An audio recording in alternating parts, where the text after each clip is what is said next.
Halo semuanya, perkenalkan nama saya Wilky Aditya. Di sini saya akan menjelaskan tentang error control pada data link control. Yang pertama yaitu mengenai data link control. Data link control berkaitan dengan pengiriman sinyal melalui tautan transmisi. Untuk komunikasi data digital yang efektif, jauh lebih banyak diperlukan untuk mengendalikan dan mengelola pertukaran. Untuk mencapai kontrol yang diperlukan, lapisan logika ditambahkan di atas lapisan fisik logika ini. Disebut sebagai kontrol tautan data atau protokol kontrol tautan data. Ketika protokol kontrol tautan data digunakan, media transmisi antar sistem disebut sebagai tautan data. Untuk melihat perlunya kontrol tautan data, ada beberapa persyaratan dan sasaran komunikasi data yang efektif antara dua sistem stasiun penerima yang terhubung langsung. Yang pertama yaitu frame synchronization. Data dikirim dalam blok yang disebut frame. Awal dan akhir setiap frame harus dikenali. Yang kedua yaitu flow control. Stasiun tidak boleh mengirim frame pada kecepatan yang lebih cepat daripada stasiun penerima menerimanya. Yang ketiga yaitu error control. Kesalahan bit yang diperkenalkan oleh sistem transmisi harus diperbaiki. Yang keempat, addressing. Pada tautan bersama seperti jaringan area lokal atau LAN, tautan identitas dua stasiun yang terlibat dalam transmisi harus ditentukan. Yang kelima, control and data on same link. Biasanya tidak diinginkan memiliki jalur komunikasi yang terpisah secara fisik untuk informasi kontrol. Dengan demikian, penerima harus membedakan informasi kontrol dari data yang dikirim. Yang keenam yaitu link management. Inisiasi, pemeliharaan, dan penghentian pertukaran data berkelanjutan membutuhkan koordinasi dan kerjasama yang adil antar stasiun. Diperlukan prosedur untuk mengelola pertukaran ini. Yang kedua yaitu mengenai error control. Error control mengacu pada mekanisme untuk mendeteksi dan memperbaiki kesalahan yang terjadi dalam transmisi frame. Model yang akan kita gunakan yang mencakup tipe kasus diilustrasikan pada gambar 7.1b. Seperti pada gambar di sini, data dikirim sebagai urutan frame. Frame tiba dalam urutan yang sama di mana mereka dikirim. Setiap frame yang ditransmisikan mengalami jumlah penundaan yang berbeda dan jumlah variabel yang berpotensi terlambat sebelum penerimaan. Selain itu, ada dua jenis kesalahan yang mungkin terjadi. Yang pertama yaitu frame hilang. Sebuah frame gagal mencapai tujuan, yaitu ke stasiun penerima. Noise mungkin saja merusaknya, yang akibatnya adalah penerima tidak pernah tahu bahwa sebenarnya ada frame yang dikirimkan untuknya. Yang kedua yaitu kerusakan frame. Sebuah frame memang telah sampai ke penerima, tetapi bit-bit pada frame tersebut ada yang hilang atau terganti ketika transmisi sedang berlangsung. Ada beberapa teknik umum yang digunakan untuk mengatasi kedua error di atas, yaitu yang pertama, error detection. Prosedur untuk mendeteksi error yang biasanya dilakukan dengan dua protokol, yaitu parity check dan cyclic redundancy check. Yang kedua yaitu positive acknowledgement. Penerima mengirimkan yaitu positive act, yang artinya adalah bahwa ia telah sukses menerima frame yang telah dikirimkan pengirim. Yang ketiga, retransmission after timeout. Pengirim mengirimkan sebuah frame tetapi tidak menerima balasan positive act. Setelah timeout, maka pengirim mengirimkan frame yang sama lagi. Yang keempat, negative acknowledgement, dan retransmission. Penerima mengirimkan negatif X ketika ia tidak menerima frame yang seharusnya, yang akibatnya pengirim akan mengirimkan frame yang sama untuk dikirimkan kembali. Secara kolektif, ada 3 protokol di ARQ atau Automatic Repeat Request yang telah menjadi standar bagi vendor merancang atau memproduksi network interface, yaitu yang pertama Stop and Wait ARQ, yang kedua Go Back and ARQ, yang ketiga Selective Reject ARQ. Yang akan saya jelaskan selanjutnya di sini adalah tentang BEC dan FEC. Apa itu BEC dan FEC? BEC adalah Backward Error Control, sedangkan FEC adalah Forward Error Control. Backward Error Control adalah di mana setiap karakter atau frame memiliki informasi yang cukup untuk memperoleh balasan penerima dan mendeteksi bila menemukan kesalahan tetapi tidak lokasinya. Sebuah transmisi kontrol digunakan untuk meminta pengiriman ulang dan menyalin informasi yang dikirim. Sedangkan forward error control adalah di mana setiap karakter yang ditransmisikan atau frame berisi informasi tambahan, sehingga bila penerima tidak hanya dapat mendeteksi di mana error terjadi, tetapi juga menjelaskan di mana aliran bit yang diterima error. Berikut adalah kekurangan dan kelebihan BEC. Yang pertama, kelebihan yaitu mampu mendeteksi kesalahan dari sebuah data atau paket yang dikirimkan. Yang kedua, ACK atau acknowledge, yaitu data diterima dengan benar. Kekurangannya yaitu pengirim mengirim ulang paket jika tidak mendapat ACK atau acknowledge. Yang kedua, not acknowledge, yaitu data diterima dengan salah atau tidak dimengerti dan tidak sesuai. Yang keempat, yaitu terjadi error pada saat mendeteksi. Yang kelima, terjadi waktu lebih atau timeout. Kelebihan dan kekurangan pada FEC yaitu kelebihan yang pertama, penerima mampu membetulkan sendiri kesalahan data yang sudah diterima. Selain menerima data, juga menerima bit-bit redundansi yang diperlukan. Yang kedua, dapat menyebabkan delay pengiriman paket yang cukup besar, tergantung berapa kali paket tersebut dikirim. Yang ketiga, sistem transmisi jarak jauh, delay propagasi sangat besar. Yang keempat, digunakan untuk memecahkan masalah. Yang kelima, waktu yang efektif digunakan dalam waktu total pada saat pengiriman paket. Kekurangannya yaitu yang pertama, ada error atau pengulangan pengiriman paket. Yang kedua, yang menyebabkan paket error yaitu 1 bit atau bahkan lebih dari 1 bit. Bisa 1, 2, 3 atau lebih. Yang ketiga, 1 bit error untuk setiap 1000 bit. Yang keempat, hanya mampu membetulkan 1 bit.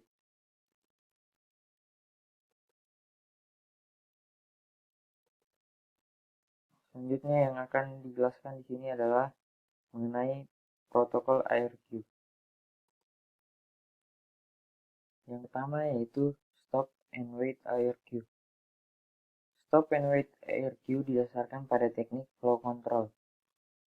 Stasiun sumber mentransmisikan satu frame dan kemudian harus menunggu balasan atau acknowledge. Tidak ada frame data lain. Yang pertama yaitu Stop and Wait ARQ. Stop and Wait ARQ didasarkan pada teknik flow control. Stasiun sumber mentransmisikan satu frame dan kemudian harus menunggu balasan. Tidak ada frame data lain yang dapat dikirim sampai balasan stasiun tujuan tiba di stasiun sumber. Dua macam kesalahan bisa terjadi. Pertama, frame yang tiba di tempat tujuan bisa rusak. Penerima mendeteksi ini dengan menggunakan teknik error detection yang disebut sebelumnya dan hanya membuang frame. Untuk menjelaskan kemungkinan ini, stasiun sumber dilengkapi dengan penghitung waktu. Setelah frame ditransmisikan, stasiun sumber menunggu untuk balasan. Jika tidak ada balasan yang diterima pada saat timer berakhir, maka frame yang sama harus dikirim lagi. Perhatikan bahwa metode ini mengharuskan pemancar menyimpan salinan frame yang ditransmisikan sampai penerima menerima untuk frame itu. Jenis kesalahan yang kedua adalah balasan yang rusak. Pertimbangkan situasi berikut. Stasiun A mengirim frame diterima dengan benar oleh stasiun B, yang merespon dengan balasan X, rusak dalam perjalanan dan tidak dikenali oleh A, yang karenanya akan habis dan mengirim ulang frame yang sama. Frame duplikat ini tiba dan diterima oleh B. Karena itu, B telah menerima dua salinan frame yang sama seolah-olah mereka terpisah. Untuk menghindari masalah ini, frame diberi label dengan bergantian, yaitu 0 dan 1. Dan ucapan terima kasih positif berupa X0 dan X1. Sesuai dengan konvensi frame geser, X0 mengakui penerimaan frame nomor 1 dan menunjukkan bahwa penerima siap untuk frame bernomor 0. Keuntungan utama dari stop and wait IRQ adalah kesederhanaannya. Kerugian utamanya adalah bahwa stop and wait adalah mekanisme yang tidak efisien. Teknik kontrol aliran frame geser dapat disesuaikan untuk memberikan penggunaan jalur yang lebih efisien. Dalam konteks ini kadang-kadang disebut sebagai IRQ continue. Yang kedua adalah go back and IRQ. Go back and IRQ adalah protokol IRQ yang sudah mendukung sliding window. Oleh karena itu, frame yang bisa dikirimkan bisa sekaligus lebih dari satu. Sehingga transmisi menjadi lebih efisien. Pada protokol ini, pengirim dapat meminta X. Yang kedua adalah go back and IRQ. Go back and IRQ adalah protokol IRQ yang sudah mendukung sliding window. Oleh karena itu, frame yang bisa dikirimkan bisa sekaligus lebih dari satu, sehingga transmisi menjadi lebih efisien. Pada protokol ini, pengirim dapat meminta X ke penerima jika pengirim belum menerima X ke penerima yang sudah dikirimkan. Dalam metode ini, sebuah stasiun dapat mengirim serangkaian frame berurutan modulo. Beberapa nilai maksimum jumlah frame yang tidak diakui beredar ditentukan oleh ukuran frame, menggunakan teknik kontrol aliran geser frame. Meskipun tidak ada kesalahan terjadi, tujuan akan mengakui frame masuk seperti biasa. Jika stasiun tujuan mendeteksi error dalam sebuah frame, ia mungkin mengirim pemberitahuan negatif untuk frame itu, seperti dijelaskan dalam aturan berikut. Stasiun tujuan akan membuang frame itu dan semua frame yang masuk di masa depan sampai frame dalam kesalahan diterima dengan benar. Jadi stasiun sumber ketika menerima REJ harus mentransmisikan ulang frame dalam kesalahan ditambah semua frame berikutnya yang ditransmisikan untuk sementara. Misalkan, stasiun A mengirim frame ke stasiun B. Setelah transmisi A menetapkan timer untuk frame yang baru saja ditransmisikan. Misalkan B memiliki 1 REJ sama dengan reject 2 RR sama dengan siap menerima. Frame yang sebelumnya berhasil diterima dan frame A baru saja dikirimkan. Teknik go back and memperhitungkan kemungkinan berikut. Jadi yang pertama yaitu kerusakan frame. Jika frame yang diterima tidak valid, B membuang frame dan tidak mengambil tindakan lebih lanjut sebagai hasil dari frame tersebut. Ada dua subbagian. Yang pertama yaitu dalam jangka waktu wajar, A kemudian mengirim frame B, menerima frame yang rusak, dan mengirim REJI. A harus mentransmisikan ulang frame I dan semua frame berikutnya. Yang kedua adalah A tidak segera mengirim frame tambahan, B tidak menerima apapun dan tidak mengembalikan RR atau REJ. Ketika timer berakhir, ia mentransmisikan frame RR yang mencakup bit yang dikenal sebagai bit P yang diatur ke 1. B menginterpretasikan frame RR dengan bit P1 sebagai perintah yang harus diakui dengan mengirim RR yang mengindikasikan frame berikutnya yang diharapkan, yaitu frame I. Ketika A menerima RR, ia mentransmisikan ulang frame I. Atau A bisa saja mentransmisikan ulang frame I ketika timernya berakhir.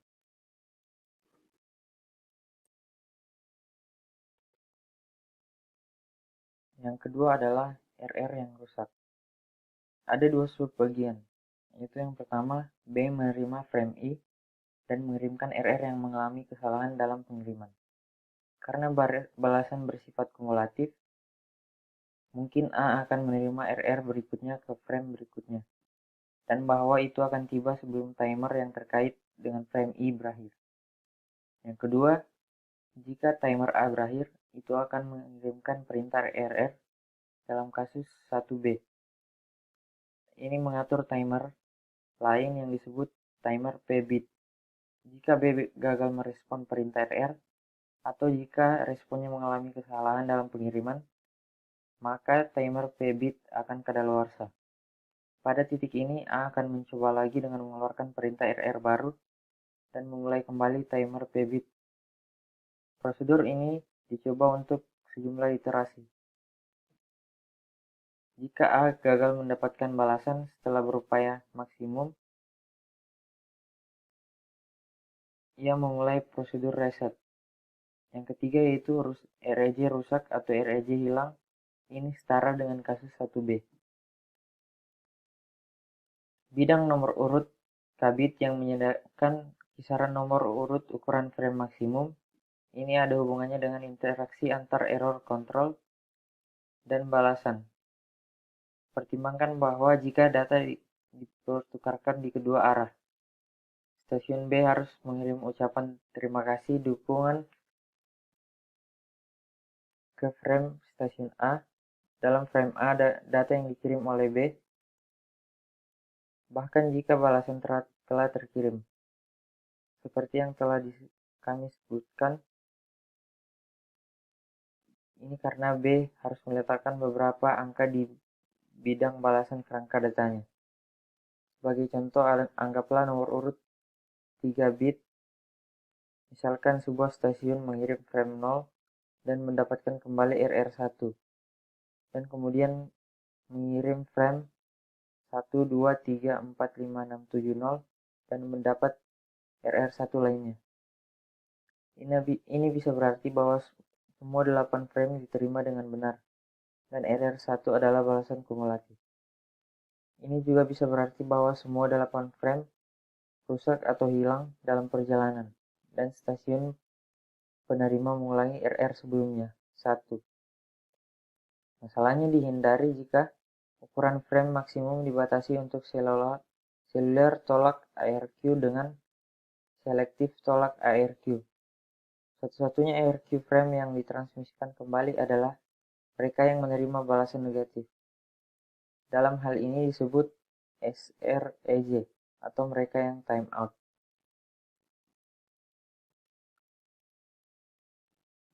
Yang selanjutnya yaitu Lective Reject ARQ. Dengan penolakan selektif, satu-satunya frame yang dikirim ulang adalah mereka yang menerima balasan negatif. Penolakan selektif akan lebih tampak efisien daripada go back end karena meminimalkan jumlah pengiriman ulang. Di sisi lain, penerima harus memelihara buffer yang cukup besar untuk menyimpan frame pasca SREJ sampai frame yang salah dikirimkan kembali dan mengandung logika untuk memasukkan kembali frame itu dalam urutan yang tepat. Pemancar juga membutuhkan logika yang lebih kompleks untuk dapat mengirimkan frame di luar urutan. Karena komplikasi seperti itu, ARQ Select Reject jauh lebih jarang digunakan daripada ARQ Go Back End. Penolakan selektif adalah pilihan yang berguna untuk tautan satelit karena keterlambatan propagasi yang lama. Keterbatasan ukuran frame lebih membatasi untuk penolakan selektif daripada untuk go back end. Pertimbangkan kasus ukuran nomor 3 bit untuk selektif tolak. Memungkinkan ukuran frame 7 dan pertimbangkan skenario berikut. 1. Stasiun A mengirim frame 0 hingga 6 ke stasiun B. 2. Stasiun B menerima semua 7 frame dan secara kumulatif mengakui dengan RR7. 3. Karena suara berisik, RR7 hilang. 4. A timeout dan mentransmisikan ulang frame 0. 5. B telah memajukan frame diterima untuk menerima frame 7, 0, 1, 2, 3, 4, dan 5.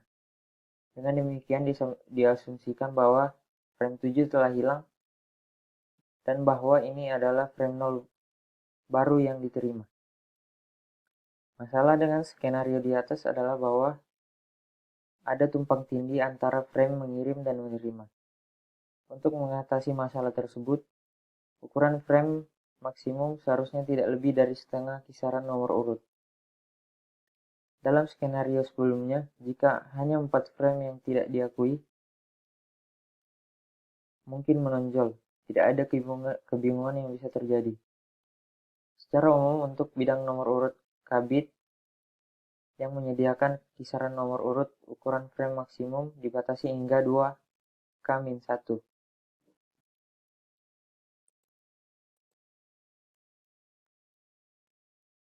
Kelebihan menggunakan error control yaitu yang pertama, membantu user dalam menangani kesalahan. Yang kedua, mempermudah programmer dalam pendeteksian kesalahan. Yang ketiga, resiko kehilangan data bisa diminimalisir. Yang keempat, user tidak perlu melakukan restart program setelah terjadi kesalahan. Kekurangan menggunakan error control yaitu yang pertama, memperumit kode program. Yang kedua, programmer harus benar-benar tahu kesalahan apa yang kemungkinan muncul. Yang ketiga, salah satu fungsi pada program bisa memiliki berbagai kemungkinan kesalahan.